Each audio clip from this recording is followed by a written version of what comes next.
On va pouvoir commencer cet atelier. Donc, merci à vous. On l'a dit, donc, Perrine Pelletier, vous êtes avocat à la Cour, associé du cabinet Datavalo, avec un jeu de mots sur le nom très, très malin. Et Agathe Descamps, vous êtes responsable d'investissement chez Newfound. Newfound, qui est un fonds d'investissement qu'on connaît à la fois sur des sujets internationaux, mais aussi spécifiquement régionaux. Donc, je vous laisse aussi nous repréciser un peu ça. Moi, je précise juste que je m'appelle Antoine Chotard et que je travaille pour ADI Nouvelle-Aquitaine, qui est donc co-organisateur de cet événement, mais plus particulièrement sur des sujets d'événementiel et d'événementiel B2B. Mais rentrons dans le vif du sujet avant de passer sur vos aspects. Je vous propose 2 minutes de présentation respective. Je pense que vous nous avez déjà présenté, merci Antoine. Moi je m'occupe effectivement de Newfound NAE. NAE, donc Nouvelle-Aquitaine, Neuchâtel-Léria, qui investit essentiellement en région Nouvelle-Aquitaine, donc sur toute la région Nouvelle-Aquitaine, sachant qu'on est basé entre le Pays Basque et Bordeaux. Voilà, donc on est un fonds de capital risque, on investit des tickets entre 100 000 et 500 000 euros. On a deux fonds sous gestion. Ah oui, pardon, je ne sais pas parler avec un micro, je parle souvent sans micro. Et on met des tickets donc entre 100 000 et 500 000 euros dans tout ce qui est nouvelles technologies et innovation. Sachant qu'on a aussi une verticale avec la région assez deep tech. Voilà, on s'intéresse pas mal aux sociétés deep tech. Et on a déjà 12 sociétés en portefeuille sur 2 fonds. Voilà. Oui, alors effectivement, je suis avocat. Je tiens à préciser que je n'interviens pas sur le pilotage de la levée de fonds en tant que tel. Mon domaine d'expertise, c'est IP, IT, data, IA. Donc c'est vraiment les aspects d'innovation, de protection et de valorisation de ces innovations.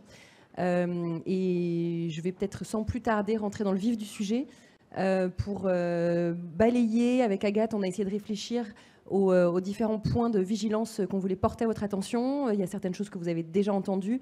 On a trouvé que c'était sympa d'essayer de balayer sous plusieurs angles: juridique, ressources humaines, finance et stratégie. Et pour commencer, on va aborder mes sujets préférés, les aspects juridiques. Avant une levée de fonds, eh bien, ce qu'on attend des startups, c'est qu'elles aient mis au propre leur boîte. Qu'est-ce que ça veut dire ? Vous allez regarder à l'intérieur de votre société les éléments essentiels qui vont intéresser vos investisseurs, à commencer par l'IP. Et je vous donne un détail qui peut paraître anecdotique, mais qui ne l'est pas en termes de message vis-à-vis de vos investisseurs. Est-ce que la marque, elle est détenue en nom propre par les fondateurs, ou est-ce qu'elle a été bien transférée à la société ? C'est un révélateur déjà de ce qu'on va appeler effectivement cette espèce de mise au carré de la société avant une levée de fonds. Mais au-delà de la marque, évidemment, c'est tout votre IP. Donc si vous êtes dans du logiciel, est-ce que vous avez bien veillé au contrat de travail avec vos salariés pour vous assurer que les droits sont bien dévolus à la société? Est-ce que vous avez des brevets? À quel stade sont-ils? Comment pouvez-vous les présenter? Est-ce que si vous êtes avec un cœur de métier data, est-ce que vous avez bien collecté vos data de manière licite? Vous savez qu'il est arrivé que des sessions de société aient été annulées parce que la data, il s'avérait que la data collectée de manière illicite rendait l'objet de la session illicite.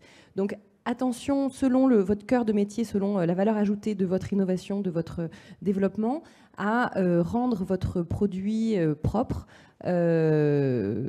Autre exemple, donc évidemment la conformité RGPD. Si vous êtes sur des produits assis sur des innovations IA, vous savez qu'il y a une réglementation qui est en train de se mettre en place. C'est dès aujourd'hui qu'il faut veiller à la conformité IA en amont de l'entrée en vigueur. Les investisseurs, ils vont s'y intéresser, ils vont se demander si la start-up dans laquelle ils vont investir est prête à passer tous les obstacles de la conformité, qui est la conformité. Il faut toujours le prendre comme un sujet de valeur ajoutée. C'est différenciant entre deux entreprises qui abordent le marché. Celle qui aura adressé le sujet de conformité en amont, elle va forcément être beaucoup plus appétissante pour un investisseur.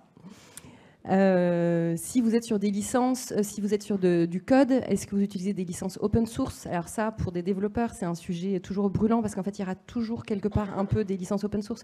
Mais est-ce que vous vous êtes posé la question de faire un petit audit? Est-ce que j'ai bien utilisé les codes en respect des licences qui étaient attachées? Est-ce que j'ai parlé de la cybersécurité? Aujourd'hui, gros sujet. Est-ce que vous avez sécurisé vos innovations, y compris en termes d'accessibilité, de cybersécurité? On parle beaucoup d'enjeux de cybersécurité. Évidemment, vos investisseurs vont y être sensibles. Si c'est quelque chose que vous avez adressé, présentez-le comme un sujet sur lequel vous êtes déjà mûr. Donc mettez au propre tous vos actifs, tous vos savoir-faire, vos contrats, les contrats, les deals que vous avez passés avec vos clients. Est-ce que vous différenciez bien les deals qui ont déjà été conclus, qui sont en cours d'exécution, et les deals qui sont en négociation, pour bien différencier ce qui est déjà sécurisé ou en devenir. Ça, c'est un point, c'est le premier point de préparation. Petit point également sur les aspects plus corporate. Bien entendu, préparer tous les papiers corporate qui vont justifier de la structuration de votre société, qui est au capital, les AG, etc. Mais par exemple, pensez, selon les profils des fondateurs, pensez à avoir un siège social à un endroit raisonnable. Ça peut être des détails, là encore, qui vont alerter des investisseurs. J'en vois certains dans la salle qui sourient, parce qu'il est vrai qu'il y a des histoires assez marrantes, en fait, avec des lieux de siège social assez exotiques. Et forcément, ça fait tiquer un investisseur. C'est plus que ticket, c'est rédhibitoire en fait. C'est que les fonds français, on n'a pas vocation à investir dans des boîtes dont le siège social est par exemple à l'île Maurice, pour n'en citer qu'une. Mais j'ai vu aussi un siège social à Singapour. Enfin, bon, on voit de temps en temps des pays exotiques et nous, on n'a pas le droit en fait d'investir dans ces sociétés-là. Donc de toute façon, ça bloque et en plus, ça va effectivement aussi bloquer évidemment tous les financements régions, BPI et autres. Donc finalement, ils vont être obligés de se relocaliser en France rapidement. Pour bénéficier de l'écosystème. Ouais. Non, mais c'était exactement cette remarque que je voulais dire, et notamment pour votre fonds régional. C'est qu'en plus, c'est rédhibitoire, j'imagine, si on n'a pas un siège social ou un établissement en région Nouvelle-Aquitaine. Juste, voilà, il y aura ces 4 piliers. Je fais juste un petit point sur le fait aussi, on a prévu un temps d'échange avec vous, hein, mais on va quand même dérouler sur ces 4 grands piliers qui sont évoqués. Vous gardez bien vos questions, sauf s'il y a évidemment quelque chose d'ultra brûlant et que vous ne pouvez pas vous retenir, vous pourrez le faire, mais sinon on prendra un temps tout à l'heure pour ces questions. Je vous laisse. Bon, un autre sujet aussi, c'est qu'aujourd'hui, tous les fonds sont article 8 ou article 9, hein, c'est-à-dire qu'on doit respecter en fait, les critères ESG. Article 9, c'est les fonds à impact. Donc, bien vérifier aussi que vous-même, on va vous poser des questions sur l'ESG, donc environnement, social, gouvernance. On va vous faire remplir un scoring en fait, ESG. Donc, c'est des points d'attention en fait, qu'il faut peut-être prévoir en amont. Pour être sûr qu'effectivement, il n'y a pas des activités illicites, qu'en termes de gouvernance, vous êtes au carré. En termes d'organisation de la société, il n'y a pas de procédure sociale en cours. Donc, c'est des points sur lesquels on va être attentif et nous, sur lesquels, en tant que fonds, on va être obligé de faire un reporting en fait, interne et après, évidemment, à l'AMF.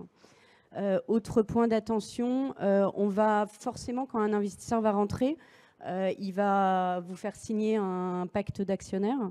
Le pacte d'actionnaires, donc c'est beaucoup de clauses forcément qui peuvent paraître un petit peu complexes au début, mais il y a certains points qui sont essentiels, notamment les clauses de non-concurrence, les clauses d'exclusivité. Donc on voit régulièrement en fait des sociétés où les fondateurs n'ont pas comme activité exclusive d'être opérationnels dans la société. Pour nous, c'est aussi un red flag, c'est rédhibitoire, puisque le but, c'est qu'effectivement, les fondateurs soient opérationnels. C'est un point essentiel. On reviendra dessus après. Après, il y a souvent, de temps en temps, les fondateurs, quand ils rentrent, en fait, vos parts, elles vont être bloquées pendant 3 ans. Donc, vous n'aurez pas le droit de céder vos parts. De temps en temps, on nous demande des clauses de respiration. Les clauses de respiration, c'est-à-dire la possibilité de céder une partie de ses parts. Nous, quand on est un fonds de capital risque, entre la période des levées de fonds en pré-seed, enfin amorçage, pré-seed et seed, on ne va pas accepter de clause de respiration. Donc pendant 3 ans, vous aurez l'obligation de garder vos titres, de ne pas nantir vos titres, donc de rester vraiment dans le capital de la société. Les clauses de respiration, elles arrivent rarement avant la série B. De temps en temps, ça peut se négocier en série A. Donc, c'est un point aussi d'attention. Autre point, il faut effectivement que les fondateurs aient un mandat social, ce qui nous permet aussi d'activer après les droits de préemption, les clauses de leaver. C'est-à-dire que si on doit révoquer le fondateur, s'il démissionne, si effectivement il y a un licenciement, s'il y a des fautes graves, en fait, dans ces cas-là, il y a des clauses de préemption qui vont se mettre en place. Un autre point aussi qui est important, c'est les clauses de reporting. Donc les fonds vont toujours vous demander de faire un reporting sur des KPI, des métriques financières, mais aussi ça peut être des métriques commerciales, le nombre de rendez-vous. En fonction des sociétés et de l'avancement des sociétés, ça va être suivi. Donc souvent, quand nous, on rentre en tout cas en amorçage ou en pré-seed, les sociétés ne sont pas forcément structurées en fait, dans leur reporting financier. On leur conseille souvent de prendre des DAF externalisés en fait, pour pouvoir se mettre vraiment en conformité avec les obligations de reporting. Les obligations de reporting, c'est le chiffre d'affaires, le MRR, l'ARR, la trésorerie, et qui nous permet en fait, de suivre vraiment l'activité de la société. Donc c'est assez normalisé. Et donc il y a ces obligations de reporting, mais vous savez aussi que vous allez passer en tant que start-up cible d'un investisseur par la phase d'audit. Donc j'ai déjà évoqué un peu cette mise au carré de votre société en préambule. Préparer la phase d'audit, c'est encore autre chose. C'est-à-dire que vous devez préparer les éléments que vous allez porter à la connaissance de vos investisseurs potentiels. Il s'agit de faire des choix éclairés mais intelligents, c'est-à-dire que si vous leur cachez quelque chose sous le tapis, c'est pas une bonne approche. Et on s'en rend compte finalement relativement vite qu'il y a des pièces manquantes et on va d'autant plus s'intéresser s'il manque des choses. Donc il faut avoir une approche assez transparente pour réellement donner prise aux investisseurs à votre projet. Donc préparer les documents, j'évoquais tout à l'heure les contrats signés, veiller par exemple dans les beaux contrats que vous voulez porter à la connaissance de vos investisseurs, à ce qu'il n'y ait pas de clauses qui deviennent rédhibitoires telles que des clauses de rupture du contrat en cas de changement du capital, on le voit. Ce sont des clauses qui ne sont pas forcément négociées parce que la start-up est trop contente de conclure son deal, sauf qu'évidemment, il faut avoir une vision au moins moyen terme et se dire que lors d'un tour de table, le capital va changer et que ça peut rendre caduc ce très beau deal. Donc, veillez par exemple à cela. Vos lettres d'intention aussi, si vous êtes certainement en cours d'entrée sur un marché, vous avez des deals qui sont en cours de négociation, ces lettres d'intention sont essentielles à porter à la connaissance des investisseurs. Évidemment, plus vous avez des éléments sécurisants pour les investisseurs, avec des dates d'exécution, des dates de rendez-vous pour conclure l'accord final, etc. Ce sont des éléments extrêmement précieux pour rassurer l'investisseur. Vous êtes vraiment dans cette phase où vous allez chercher à convaincre vos investisseurs. Vous veillez évidemment aux clauses de non-concurrence que vous avez dans vos deals, mais également pensez-y dans vos contrats de travail. Vous avez parfaitement conscience que les ressources humaines sont un sujet à fort enjeu. Donc il faut savoir attirer les talents, il faut savoir les garder, puis il faut savoir éviter aussi qu'ils partent à la concurrence avec votre savoir-faire ou une certaine expertise. Je rajoute un petit point sur les marques et les brevets. C'est un rappel, mais malheureusement, on en voit quand même où c'était pas le cas. La marque ou le brevet appartient à la société, pas au fondateur. C'est un point évidemment d'attention essentiel pour les investisseurs. Et malheureusement, c'est pas toujours le cas.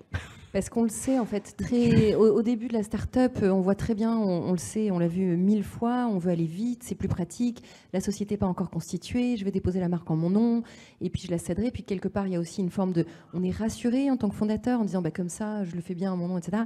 Ça va au tout début. Mais si vous êtes à la phase où vous voulez intéresser des investisseurs, ça va plus. Il faut se remettre au carré. L'investisseur, il va investir dans une société. Il faut que l'actif soit dans la société.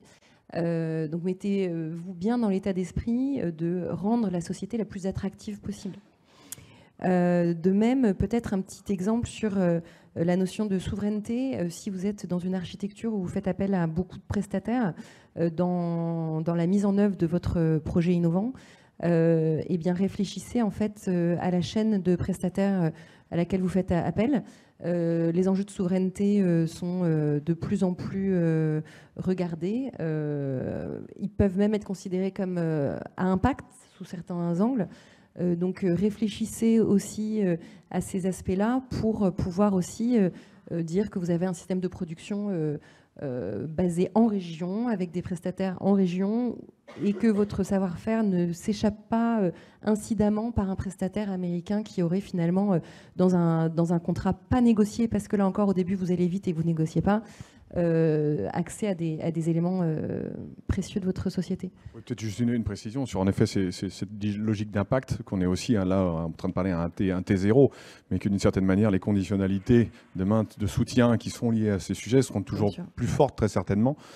Donc c'est à prendre en compte, évidemment, d'ores et déjà. Ouais. Okay, c'est des fonds impact. Donc maintenant, c'est un point essentiel aussi. Ça. C'est un point essentiel, et moi dans mon jargon, dans mon métier, on parle de sujets qui doivent être adressés by design, c'est-à-dire en fait dès la racine de votre projet. Et là encore, on sait très bien qu'au début, vous avez tellement de sujets à traiter qu'il y a certaines choses que vous pourriez avoir en tête en vous disant ça, je m'en occuperai plus tard. Il y a des sujets qu'il faut avoir au moins adressés, même s'ils ne sont pas creusés, même s'ils ne sont pas aboutis au moment de la levée de fonds, mais en tout cas que vous ayez pu dire, ben voilà, on a eu cette réflexion-là, on a préféré tel prestataire plutôt que tel autre, pour cette raison, et c'est toujours extrêmement valorisant, et les investisseurs vont y être sensibles. Bien sûr. On va aux ressources humaines. Bon, alors il y a toujours un sujet, c'est le cas du solo founder. Donc de temps en temps, je sais pas, personne, il y en a qui le comprennent toujours pas, mais en fait, un solo founder pour des fonds d'investissement, nous, c'est un warning. Pour des raisons assez simples, hein, je veux dire, il lui arrive quoi que ce soit. Nous, on n'a pas vocation en tant que fonds à gérer la société à leur place. Du coup, on prend un double risque. On prend le risque, effectivement, on rentre très tôt dans les sociétés, mais en plus, le risque, il arrive quelque chose aux fondateurs. Donc, on va souvent amener en fait, les fondateurs à s'associer, à trouver un associé. Évidemment, un associé plutôt stratégique, surtout sur des boîtes deep tech où on voit assez souvent le problème. Et souvent, c'est bien d'avoir des associés complémentaires. Donc, il y en a un qui est effectivement technique, l'autre commercial. Et c'est un très bon signe, en fait, pour nous, en tant qu'investisseurs, de voir cette association. Moi, ça m'arrive fréquemment de voir des sociétés très tôt, vraiment, enfin, ils sont au début de leur projet, de les pousser, de les accompagner pour qu'ils trouvent aussi un associé et après d'investir une fois que effectivement l'association est en place. Donc c'est un point essentiel. Essentiel aussi évidemment la compatibilité des fondateurs entre eux. Donc nous on fait souvent passer en fait un petit test psychologique qui prend, je pense que ça prend 10 minutes puisque nous on les a fait aussi entre les membres des équipes de Newfound. C'est assez intéressant pour nous parce que ça nous permet d'appréhender en fait le risque à long terme de compatibilité des fondateurs sur les différents steps en fait de l'évolution de la société. Donc c'est pas des tests, on vous juge pas sur ces tests-là et les résultats des tests, mais ça nous permet nous de voir la capacité d'adaptation en fait des fondateurs. Donc c'est souvent assez intéressant. Et ça nous permet aussi d'accompagner en fait les fondateurs après dans la recherche des équipes opérationnelles, même le recrutement. Aujourd'hui, on utilise aussi ces tests pour que les fondateurs trouvent vraiment les profils qui leur correspondent. Donc c'est des points assez importants et qui va permettre aussi de répartir les rôles parce que il peut y avoir des rôles qui sont prédéfinis, enfin qui vous semblent normaux, à l'origine, mais qui finalement sont pas, ça va pas matcher comme il faut, quoi. Donc c'est un point assez important. Oui, c'est ça. Je voulais aussi souligner que aussi géniaux que soient le ou les fondateurs au départ. Généralement, on pense qu'on ne peut pas concentrer en une seule même personne toutes les compétences et qu'en tout cas, on les exploite mieux si on a réparti les compétences entre plusieurs personnes. Donc c'est vraiment ça que l'investisseur va chercher, c'est de voir cet équilibre de compétences réparties naturellement, de manière cohérente. Oui, et on en parlait tout à l'heure, mais la capacité aussi à déléguer et à être capable justement de ne pas se dire j'ai fondé ma société, donc je vais tout faire. Ce qui est souvent le cas pour certaines femmes qui veulent absolument tout contrôler. Donc on peut parler, on est des femmes. Donc, et ça peut être vraiment un souci de ne pas savoir déléguer parce que ça peut arriver jusqu'à l'extrême qui est le burn-out pour la fondatrice. Hein. Enfin, et c'est un risque. Et c'est un risque et ça nous est arrivé aussi. Je pense que la capacité d'écoute aussi des fondateurs est essentielle. Donc nous, on est là comme on rentre vraiment au premier step en fait de la société, donc vraiment dans les phases de démarrage. La capacité d'écoute sur la structuration du tour, sur la façon d'organiser en fait la société, c'est pour nous un point essentiel parce que finalement c'est quand même un mariage. On est censé, on reste entre 5 et 10 ans avec vous à vos côtés, donc c'est essentiel qu'il y ait vraiment aussi un bon feeling avec les investisseurs, quoi. Et ça, dites-vous bien qu'on le sent tout de suite. C'est-à-dire que quand vous pitchez et que on vous pose des questions, il y a les personnes qui écoutent vraiment la question et les personnes qui répondent en fonçant, en répondant un peu à côté ou en expliquant que de toute manière, quel que soit l'avis de la personne qui a posé la question, il sait très bien ce qu'il fait. Quand on préparait la table, c'était la question des soft skills en fait aussi qui sont regardés et qui sont des éléments aussi de prise en considération d'un risque, quoi. Donc c'est évoqué sur la capacité d'écoute et à trouver les bonnes équipes. Aussi, j'imagine, vous disiez tout à l'heure, on peut pas savoir tout faire, mais en effet, on a et pas le temps, et donc c'est une forme de risque aussi de vouloir absolument tout faire.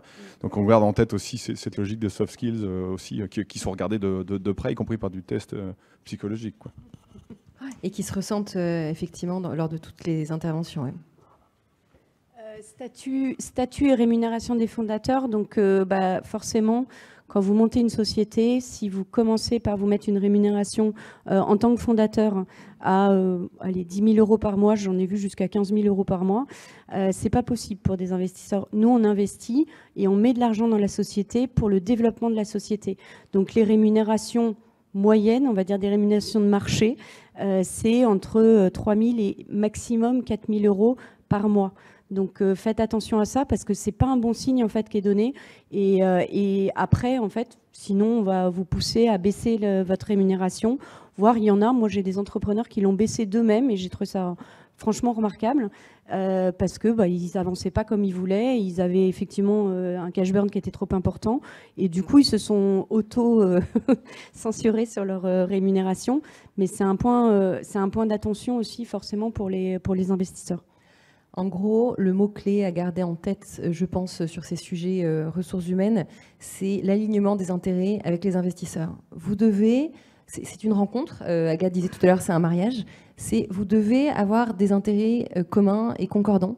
Donc effectivement, au moment où l'investisseur est prêt à investir ses fonds chez vous, eh bien forcément il faut que vous soyez prêt à faire à investir les fonds de la boîte au bon endroit au bon moment et donc à rechercher cet équilibre et réellement avoir cette empathie vis-à-vis de l'investisseur qui prend un risque à vos côtés et donc rechercher l'alignement des intérêts. Alors ça va valoir évidemment sur la partie finance, donc je vais embrayer sur la partie finance. Donc la structure capitalistique est évidemment essentielle, surtout pour faire rentrer des investisseurs. Faut faire très attention parce que malheureusement, on le voit aussi assez souvent, les premiers tours, si vous faites des tours de love money avec vos copains, votre famille, vous évitez de vous diluer trop. Malheureusement, ça arrive. Moi, j'ai encore vu une société que je trouvais très bien, mais malheureusement, le fondateur opérationnel n'avait que 40% du capital. Donc, avant une levée de fonds, c'est pas possible. C'est vraiment un point, c'est un red flag qui peut arrêter directement l'instruction du dossier. Et même si, pardon Agathe, même si vous allez chercher de la love money auprès de personnes qui vous sont chères et tout, n'hésitez pas à leur expliquer que c'est dans leur intérêt aussi.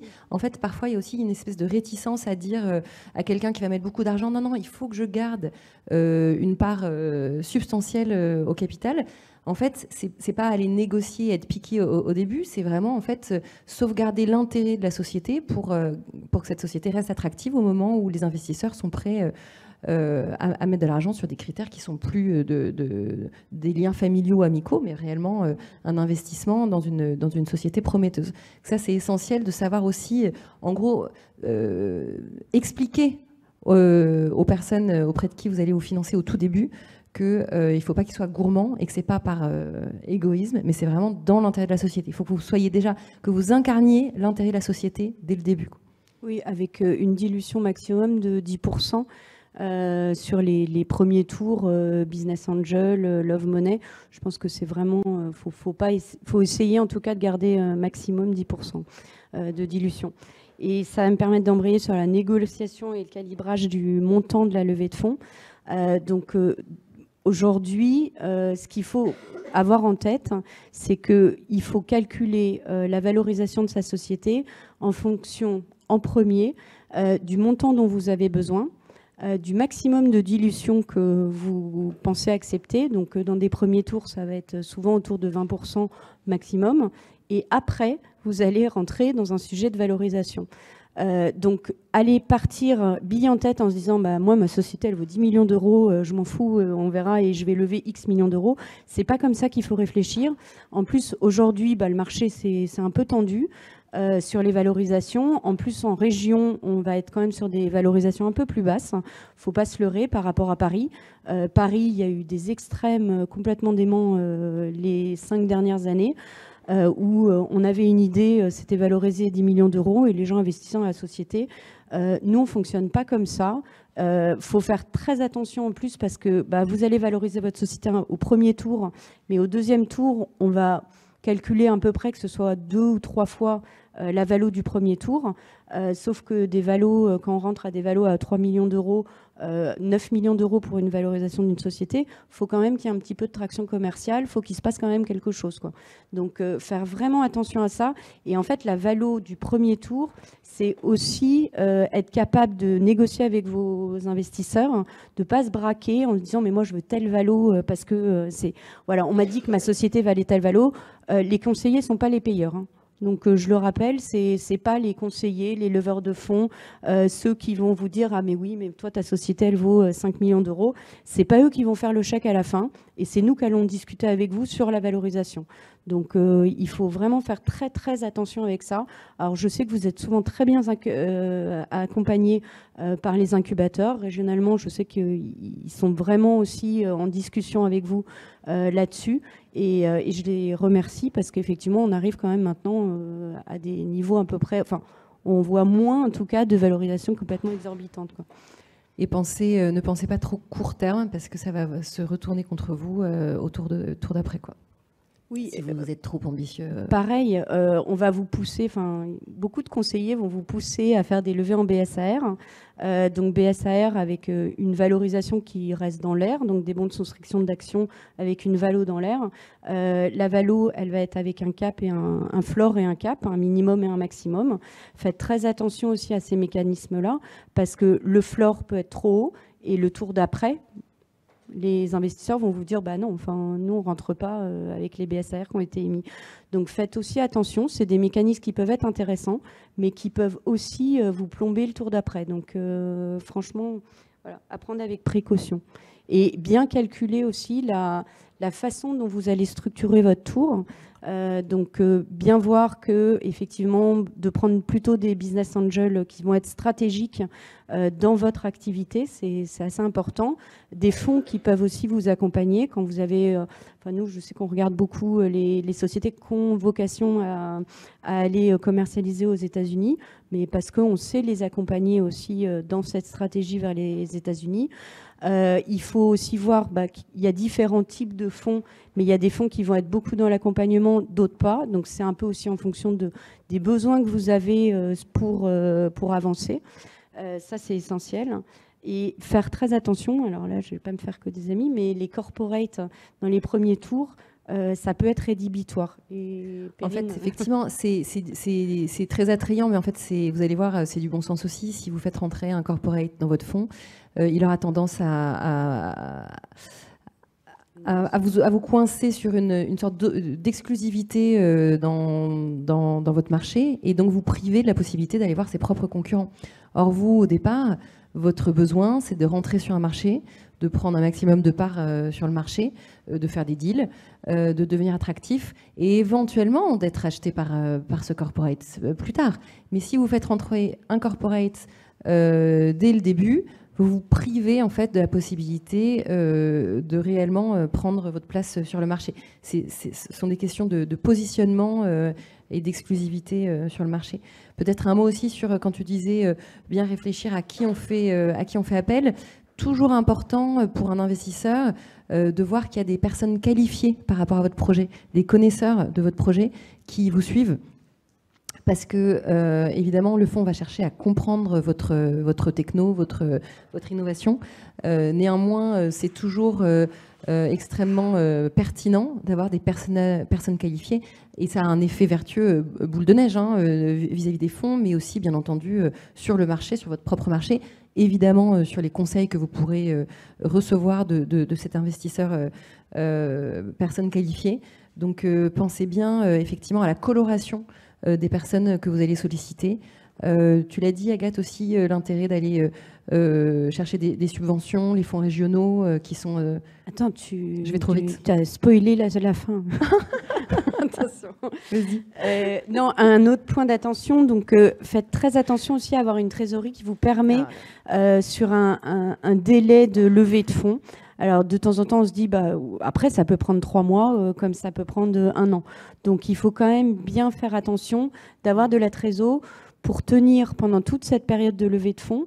Parce que si ça se passe bien, ça peut être 3 mois, mais si ça prend un peu plus de temps, ça peut être 1 an. Et là, vous pouvez vous retrouver finalement un peu acculé à accepter des investisseurs qui ne vont pas être le tour de table que vous aviez en tête. Donc, faire vraiment attention à ça. Pas partir bille en tête, j'ai 3 mois devant moi et c'est bon, dans 3 mois, j'aurai fait ma levée de fonds. Ça marche de temps en temps. Il y a des sociétés où ils mettent 3 mois. Il y en a d'autres, malheureusement, ça peut prendre un peu plus de temps. Puis surtout sur des sujets techno où il y a forcément une étude qui est quand même un peu plus longue sur des sujets deep tech notamment. Et puis vous l'avez entendu, vous l'entendrez certainement maintes fois aujourd'hui, surtout en période de crise. Les investisseurs, déjà, les levées sont plus longues. Et puis, les investisseurs attendent des fondateurs de savoir être gestionnaires. C'est, je crois, un peu fini la période où, au contraire, il faut cramer, sans se poser la question de la suite. Donc, effectivement, gardez en tête que le tour peut prendre un petit peu de temps et que pendant cette durée-là, vous allez déjà démontrer votre capacité à être gestionnaire. Et donc, c'est important de ne pas se cramer là-dessus. Essentiel. Sur la stratégie, du coup, on va essayer de ne pas se répéter. Sur la qualité du deck, donc ça, c'est aussi un point essentiel. Donc les decks qui font 60 pages pour un premier tour, nous, c'est rédhibitoire. Donc un deck, ça fait maximum 20 pages. Les slides, elles sont courtes, elles passent une idée par slide. Et normalement, à la fin de ça, de toute façon, si l'investisseur il est intéressé, il va aller creuser le sujet. Donc, il vous reposera des questions, il avancera sur le sujet. Mais le deck, il peut être vraiment, ça peut être vraiment rédhibitoire d'avoir des decks qui sont illisibles, incompréhensibles, où il y a trop d'informations. Du coup, on va même pas jusqu'au bout du deck. Alors que si, dans les 3 premières pages, vous vous dites « Ah bah tiens, c'est génial », et parce que nous, on reçoit quand même, à Paris, on reçoit plus de 2000 dossiers par an. Rien qu'en région, moi j'en reçois avec Julie, 200 par an. Donc, et on fait toujours l'effort, alors nous, de recevoir en fait les fondateurs, de passer 15 minutes à 1 heure avec les fondateurs, parce que je me dis de temps en temps, il y a des decks qui sont pas bons, mais j'ai quand même envie d'aller creuser, j'ai quand même envie de rencontrer les fondateurs et de voir ce qui va se passer et ce qu'il y a derrière. Mais c'est quand même le premier point d'entrée avec l'investisseur. La plupart du temps, il va recevoir le deck et regarder ça. Donc, si votre deck il lui plaît pas dès les 3 premières pages, il va le mettre de côté sur son bureau et puis il va pas aller plus loin. Tandis que si vraiment vous suscitez l'intérêt d'un investisseur, tout de suite, il va se dire tiens, je prends rendez-vous directement. Voilà, ça m'intéresse. Le pitch oral, faut s'entraîner un petit peu, mais ça, pareil, vous êtes quand même super accompagné par les incubateurs. Il y en a plein qui sont ici. Mais je sais que vous êtes accompagné sur vraiment la prise de parole à l'oral. C'est important et il faut vraiment... faut que vous soyez à l'aise devant un investisseur. Il ne faut pas perdre ses moyens. On est là pour vous écouter. On est censé être bienveillant. Alors moi je sais que j'écoute, mais bon, de temps en temps c'est peut-être pas le cas de tout le monde, mais en tout cas voilà, on est là pour vous écouter, passer un moment avec vous, comprendre ce que vous faites, et après effectivement vous accompagner ou vous réorienter si ça nous intéresse pas vers d'autres fonds qui seraient capables de vous financer. Sur la présentation orale, un petit mot complémentaire aussi. Si vous êtes 3 fondateurs et que lors de la présentation orale, il n'y en a qu'un seul qui parle ou qui coupe la parole à son copain, ça arrive, on le voit. Sachez que de l'autre côté, ça crée tout de suite un malaise en se disant mais finalement, comment se présente-t-il? Il n'y a pas de cohésion d'équipe ou il n'y a pas cette fameuse complémentarité. Ça peut être extrêmement rédhibitoire. Donc dans la présentation orale, pensez en fait au rôle que vous avez chacun pour de vrai dans la société et tâchez de la refléter dans vos interventions. Bien entendu, il y en a un qui peut avoir le lead parce qu'il est DG, parce qu'il parle mieux, parce que ceci, mais n'hésitez pas à vous donner les moyens de valoriser chaque personnalité de l'équipe, parce que c'est ça aussi que les investisseurs veulent voir au moment de la présentation. Donc qualité de la data room, ça on vous l'a déjà expliqué en amont. Sélection des investisseurs, donc effectivement, moi si on vient me pitcher et qu'ils sont à Montpellier, que la société est à Montpellier, je ne vais pas investir. Je pense que c'est toujours intéressant de regarder quand même ce que font les fonds, quelles sont leurs thèses d'investissement, quelles sont effectivement leurs géographies, est-ce qu'ils investissent en France ou est-ce qu'ils investissent sur une région. Ici, on est quand même quelques fonds, en tout cas qui seront présents aujourd'hui, à avoir une stratégie vraiment régionale. Voilà, donc faites quand même très attention à ça et vérifiez quand même, peut-être en amont aussi, que dans le portefeuille des investisseurs que vous allez pitcher, il n'y a pas votre concurrent. Ça peut être quand même aussi un problème. Et moi, ça m'est arrivé une fois, donc je n'ai pas reçu la société, 1 ou 2 fois d'ailleurs. Et voilà, mais c'est important quand même de vous aussi de vérifier. Nous, on le vérifie évidemment, mais bon, voilà, ne perdez pas de temps en tout cas sur des erreurs classiques. Intéressez-vous aux personnes qui vont s'intéresser à vous. Et donc, faites le job aussi de comprendre leur positionnement, marché, etc. Donc intéressant aussi, on parlait tout à l'heure de valorisation, mais aujourd'hui il y a quand même des benchmarks qui peuvent être faits, hein, évidemment sur les valorisations des sociétés, les montants, en fonction des activités. Aujourd'hui par exemple, quand je vous disais pensez au valo du tour d'après, aujourd'hui des tours en série A, ça va être valorisé entre 5 et 7 fois l'ARR. Donc pensez-y et réfléchissez bien à calibrer votre tour en fonction de ça aussi et la valorisation de vos sociétés. Mot-clé, alignement des intérêts. Ouais. Point évidemment aussi important, donc quand on fait une levée de fonds, on va essayer de calibrer la partie equity, donc capital, et la partie non dilutive. Donc aujourd'hui, pareil, en région, on a quand même la BPI, la région. Vous pouvez avoir plein d'aides, de subventions, des banques locales aussi qui vont vous accompagner. C'est très bien et c'est un bon signal qui est donné en tout cas à l'investisseur d'avoir au préalable commencé déjà à discuter avec la région, avec la BPI, avec les banques sur la partie non dilutive de votre levée. Et effectivement de bien calibrer l'equity, parce que de temps en temps on en a où on leur dit mais en fait vous savez que vous n'avez pas besoin de lever 1 million en equity mais juste 500 en equity et l'autre moitié sera en non dilutif. Ils nous regardent en nous disant ah bon, j'avais pas compris ça, mais donc c'est un peu dommage parce que c'est se fermer des portes. Donc c'est important de bien calibrer ça, sachant qu'aujourd'hui en plus il faut se faire accompagner. Je pense que c'est essentiel aussi quand vous faites une levée de fonds, quand vous êtes d'ailleurs et vous êtes accompagné de manière un très bon accompagnement. Aujourd'hui donc on est avec Unitech. Unitech, il y a des équipes qui vont vous accompagner. C'est l'ADI aussi, l'agence développement innovation.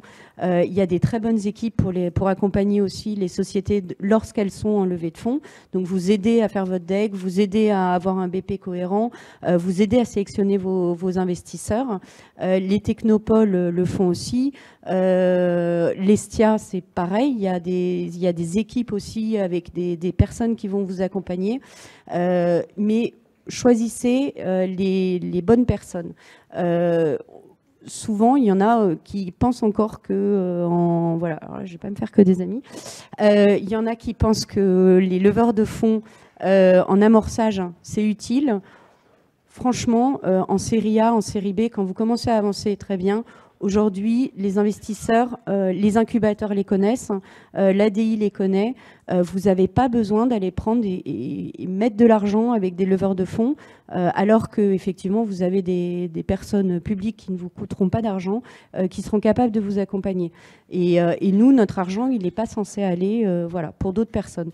Donc quand vous avancez, quand vous êtes en série A, vous êtes en série B, très bien, je le comprends tout à fait. Dans un premier temps, je pense que vous n'en avez vraiment pas besoin, quoi. Je me serais peut-être fait des ennemis aujourd'hui. Non, mais vous n'avez pas forcément besoin de cet intermédiaire à ce moment-là, alors que le rôle de ces institutions, c'est de vous mettre en relation, c'est de connaître l'écosystème.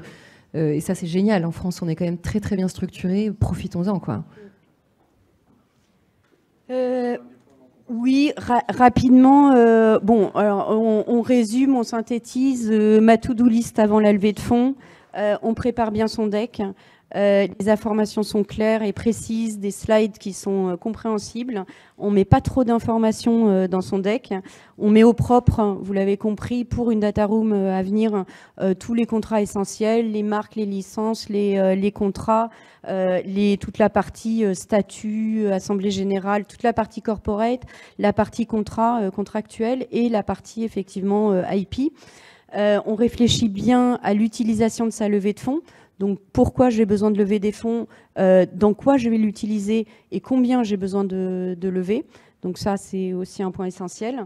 On prépare bien ces démarches, justement, financement non dilutif, BPI région, et on choisit bien ses avocats, ses conseils, et les personnes qui vont vous entourer, ils seront essentiels, et surtout, ils vous suivront après, et ils seront force de proposition aussi pour vous accompagner dans votre levée de fonds. Voilà. Et on se met dans la tête de l'investisseur pour bien s'aligner. Voilà. To-do list, d'ailleurs, que vous pourrez retrouver, puisqu'on a capté cet atelier, donc vous pourrez le retrouver en ligne aussi, très certainement, sur le site web de l'événement, sur ces 4 piliers-là. Alors j'imagine qu'on a une dizaine de minutes là, pour prendre quelques questions. Moi j'en ai aussi un peu, mais c'est la priorité à la salle. Donc si vous voulez commencer, je vous passe le micro. N'hésitez pas à vous présenter et à poser quelques questions si vous le souhaitez. En effet, c'est potentiellement que c'est très clair. Pas du tout de questions? Alors si, moi peut-être quand même une, c'est qu'il y a, vous évoquez des sujets de benchmark sur la valorisation de montant à lever, mais aussi, c'était dit tout à l'heure, dans la stratégie quand même, cette capacité à voir où sont les concurrents, si on est peut-être sur une brèche technologique ou d'usage formidable, mais peut-être qu'il faut avoir fait aussi ce travail en amont. Donc peut-être que ça veut dire qu'il y a des secteurs et des choses qui ont été longuement moissonnées par les startups et sur lesquelles il ne faut pas aller. Donc il y a aussi cette dimension-là quand même, qui est le cœur aussi quand même de ce que va proposer la startup. Qui fait partie évidemment du pitch et aussi l'analyse de la concurrence. Donc si tu veux, au-delà de ça, on va vous demander une petite slide quand même sur savoir quels sont vos concurrents. Après, nous, on ira creuser effectivement, mais c'est important de savoir quel est votre environnement de marché. C'est essentiel même.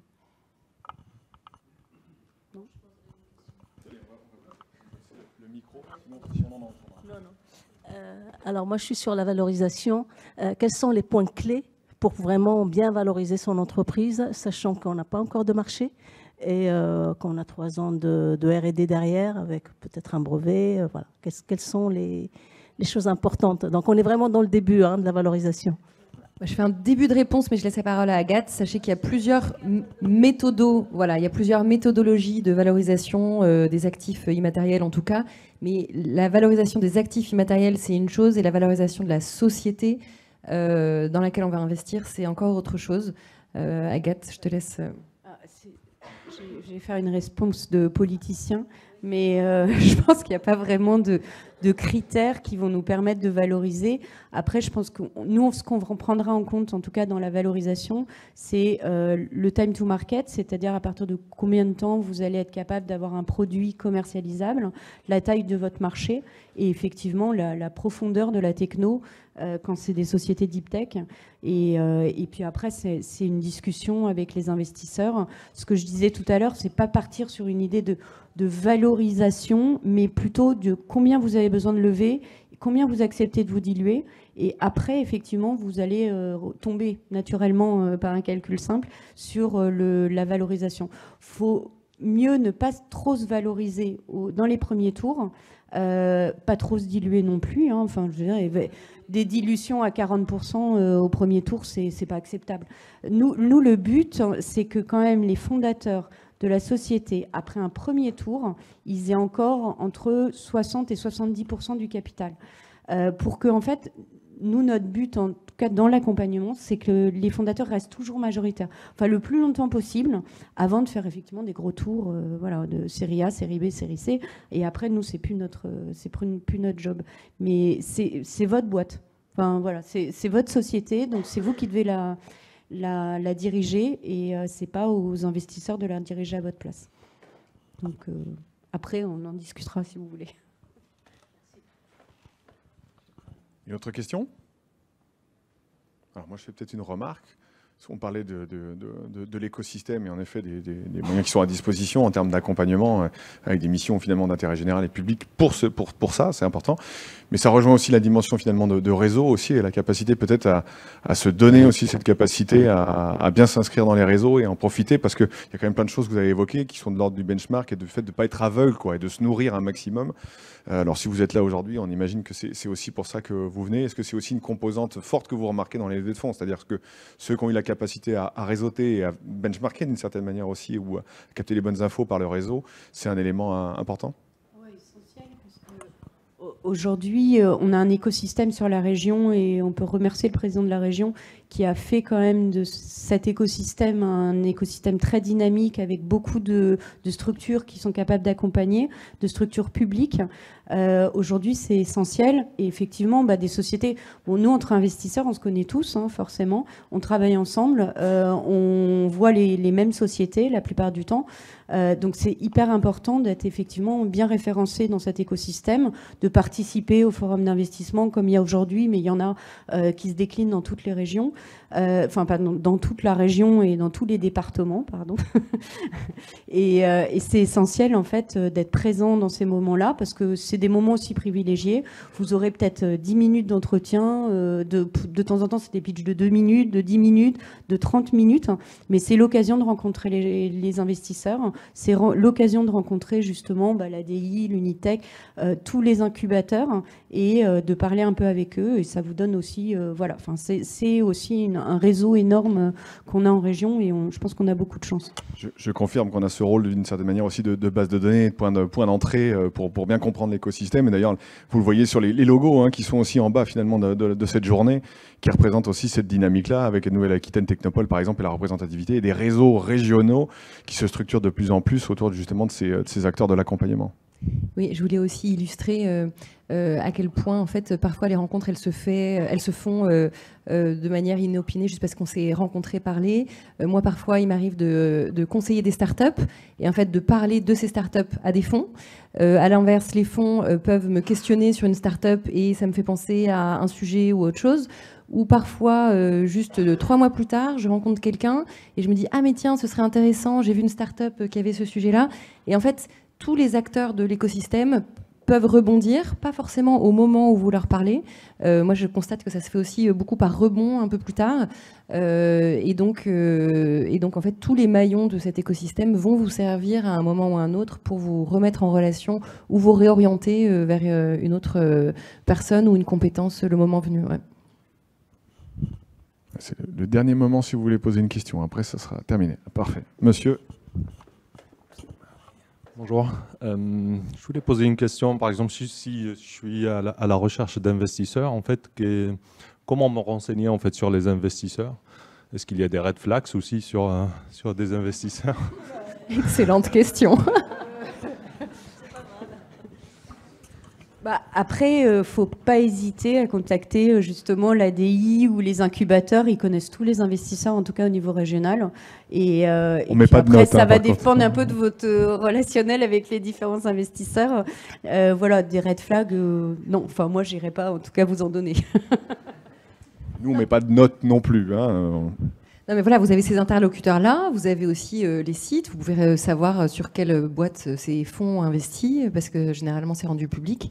Donc déjà faire ce travail préalable-là pour savoir un peu quelle est la thèse d'investissement. Est-ce que c'est un fonds qui va investir tôt ou tard? Bon, ce sont quand même des éléments de manière régionale, nationale ou internationale. Il y en a qui ne prendront que des dossiers à connotation internationale. Il y a un mapping qui existe avec tous les fonds justement qui investissent en région, au niveau national. Et il y a aussi des mappings avec les fonds par secteur.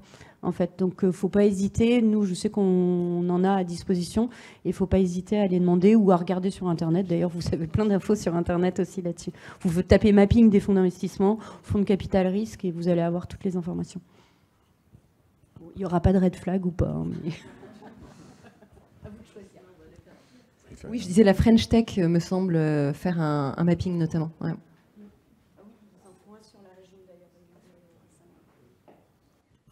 Très bien. S'il n'y a pas d'autres questions, j'ai l'impression qu'on a tenu le timing. Je remercie et on peut féliciter nos intervenantes pour ces 4 points de drapeau rouge, disons-le en français. Donc on a dit sur l'organisation, sur la partie gouvernance, juridique, sociale, finance et stratégie. Vous pourrez retrouver ça en vidéo. Vous verrez vos têtes de derrière, mais vous trouverez aussi les éléments, les slides et évidemment ce niveau d'expertise. Donc merci Agathe, merci Perrine. Et maintenant, on vous invite à monter en salle plénière au 2e étage pour les mots d'accueil et les différents pitchs et les 15 minutes chrono qui vont être proposés par nos intervenants. Merci à vous.